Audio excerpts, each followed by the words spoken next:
जय माता दी दोस्तों, आप सभी का स्वागत है हमारे YouTube चैनल में। 14 मई से एक बहुत ही सुंदर योग बनने वाला है जिसका प्रभाव कन्या राशि के लोगों के जीवन पर विशेष रूप से शुभ रहेगा। देखिए, 14 मई को शुक्रदेव जो अभी तक अपनी राशि वृषभ राशि में विराजमान थे, वो मिथुन राशि में आ जाएंगे। ये इनके मित्र की राशि है, बुध की राशि है। अब वहां पर पहले से ही गुरु बृहस्पति विराजमान है। अब क्या होगा, एक तो दैत्य गुरु हो गए शुक्राचार्य और एक हो गए गुरु बृहस्पति। इन दोनों ग्रहों की यानी इन दोनों ही गुरुओं की युति मिथुन राशि में होने वाली है। और इस युति से जो योग बनेगा वो होगा गज लक्ष्मी राजयोग।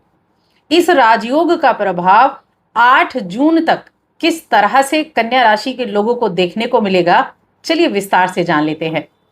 देखिए, 14 मई को शुक्रदेव गोचर करेंगे और 8 जून तक रहेंगे, लेकिन जो गुरु हैं, गुरु बृहस्पति हैं, वो 2 जून तक यहाँ मिथुन राशि में रहेंगे। 2 जून को इनका राशि परिवर्तन कर्क राशि में हो जाएगा। तो एक तो युति का प्रभाव हो गया और एक हो गया यहाँ शुक्र का प्रभाव। तो ये किस तरह आपके जीवन में प्रभावित करने वाला है, इसके बारे में जानेंगे। शुक्रदेव को हम प्रेम का कारक कहते हैं। शुक्रदेव को हम भोग विलास का, सुख सुविधाओं का, लग्जरी चीजों का कारक कहते हैं। प्रेम के कारक के साथ साथ शादी विवाह के कारक भी हैं ये। और गुरु बृहस्पति धन के कारक हैं, ज्ञान के कारक हैं, विस्तार के कारक हैं। दो ऐसे ग्रह जिनको नैसर्गिक शुभ ग्रह कहा गया है, ऐसे ग्रहों की युति हुई है।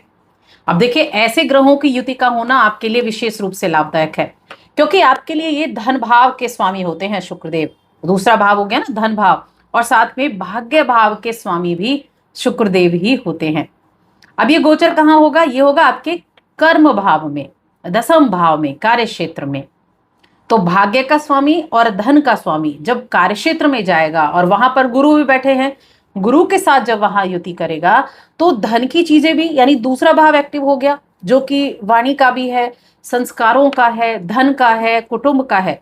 भाग्य भाव धर्म का है, समाज का है, लंबी यात्राओं का है। तो ये भाव जो है ये एक्टिव हुए। अब क्या होगा कन्या राशि के लोगों के लिए? देखिए, आपकी कुंडली देखी जाए तो इस दौरान यहाँ शुक्र का ये गोचर और इन दो ग्रहों का रहना आपके लिए उन्नति के रास्ते खोलने का काम करेगा। उन्नति के रास्ते खुलेंगे, सफलता के नए नए रास्तों की तलाश आप कर पाएंगे, और ये समय आपको भाग्य का पूरा साथ दिलाने वाला साबित होगा। भाग्य भाव में बैठकर शुक्रदेव और गुरु इन दोनों की ही दृष्टि तीसरे भाव पर जा रही है। अब ये जो तीसरा भाव, ये शुक्र की अपनी राशि है, तो यहाँ क्या रहेगा? ये वृश्चिक राशि है, तो यहाँ तीसरा भाव जो है ये एफर्ट का है, कम्युनिकेशन का है, छोटी यात्राओं का है, छोटे भाई बहनों का है। तो ये हो गया, दसम भाव में है, दसम भाव से चौथे भाव पर दृष्टि जा रही है, तो चौथा भाव सुख सुविधाओं का है और साथ में माता का भाव भी कहा गया है। तो ये क्या रहेगा? आपके कार्य क्षेत्र पर सबसे ज्यादा इफेक्ट आपको देखने को मिलेगा, क्योंकि कर्म भाव में कार्य क्षेत्र, आपका कर्म कोई भी हो, चाहे आपका डेली जो आप करते हैं वो हो गया, आपका करियर हो गया, आप बिजनेस कर रहे हैं, जो भी आपका कर्म है, तो यहाँ कुछ लंबे समय से अटके हुए आपके काम एक बार फिर से गति पकड़ेंगे। ये एक बड़ा सुकून वाला टाइम होगा आपके लिए। यानी जिन कामों को आप करना चाह रहे थे और वो हो नहीं पा रहे थे, अब अचानक से उनके बढ़ने की गति, उनकी जो चलने की जो गति है ना, वो तीव्र हो जाएगी। किसी योजना पर आप काम कर रहे थे, उसमें आपको प्रगति देखने को मिलेगी और धन लाभ के प्रबल योग बन जाएंगे। आपके खुद के काम के द्वारा, आपके खुद के एफर्ट के द्वारा आप अच्छे रिजल्ट प्राप्त कर पाएंगे। नौकरी पेशा लोगों की बात की जाए तो नौकरी पेशा जातकों के लिए विशेष रूप से मैं कहूंगी ये टाइम पीरियड, ये 26 दिन इंपॉर्टेंट होने वाले हैं, क्योंकि ये जो दसम भाव है ना, ये आपका एक्टिव हुआ है। और ये जो एक्टिव हुआ है, ऐसे में अगर आप ऑनलाइन काम कर रहे हैं, घर से बैठकर आप बिजनेस कर रहे हैं, तो उनके लिए भी बड़ा उत्तम है ये। और आपको किसी बेहतर स्थान पर ट्रांसफर भी होने का योग है। जो इस राशि के जातक ट्रांसफर चाहते थे, उनकी ये इच्छा पूरी हो सकती है। जहां आपका वेतन बढ़ सकता है, आपकी मान प्रतिष्ठा में वृद्धि हो सकती है, या दोनों में भी वृद्धि हो सकती है। ये आपके काम के ऊपर डिपेंड करेगा।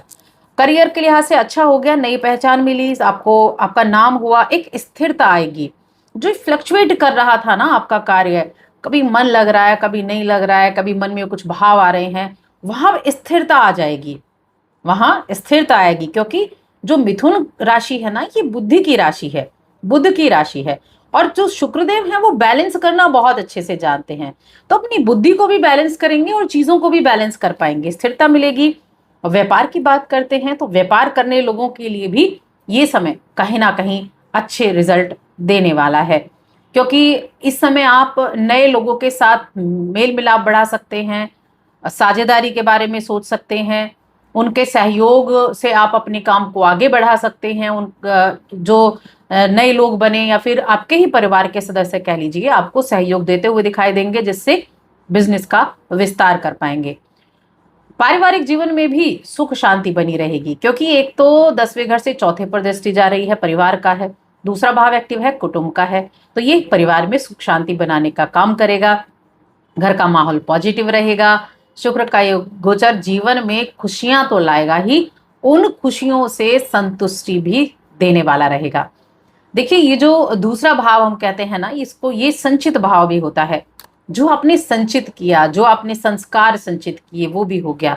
तो यहाँ हम जब कार्य क्षेत्र में आते हैं तो आपका जैसे 10वें भाव में शुक्रदेव आए दूसरे भाव के स्वामी होकर, तो आप अपने कार्य में अपनी हर एक चीज को दिखाने का काम करेंगे, अपने संस्कार भी उसमें शामिल है कि आप अपने काम को कितनी इंपॉर्टेंस देते हैं, तो ये चीजें रहेंगी। बाकी रिश्तों के मामले में देखा जाए तो रिश्ते भी ठीक ठाक रहने वाले हैं, कुटुंब के साथ ज्यादातर रिश्ते आपके अच्छे रहेंगे, प्रेम के मामले में ठीक ठाक है, मिले जुले हैं, और वैवाहिक जीवन में भी कहूंगी मिले जुले ही प्रभाव आपको देखने को मिलेंगे। अब शिक्षा की बात करें तो शिक्षा के मामले में कैसा रहेगा, तो देखिए पंचम भाव जो कन्या राशि के जातकों के लिए, पंचम भाव से हम शिक्षा देखते हैं क्योंकि वो शिक्षा का भाव है, ठीक है। अब यहाँ क्या रहेगा, यहाँ शनि पंचम भाव के स्वामी होते हैं, तो वहां आपको एफर्ट करने की आवश्यकता है, वहां आपको अपने हाथ पैर मारने की आवश्यकता है, एफर्ट करेंगे तभी रिजल्ट अच्छे मिल पाएंगे, इस चीज को ध्यान रखना है। शेयर मार्केट की अगर बात करें, शेयर मार्केट, देखिए शेयर मार्केट के मामले में जो लॉन्ग टर्म के लिए आपने इन्वेस्टमेंट किए हुए हैं उनका लाभ आपको इस दौरान देखने को मिलेगा, यानी 14 मई से 8 जून के बीच में आपको उन इन्वेस्टमेंट का लाभ देखने को मिलेगा, जिससे मन में बड़ी प्रसन्नता रहेगी।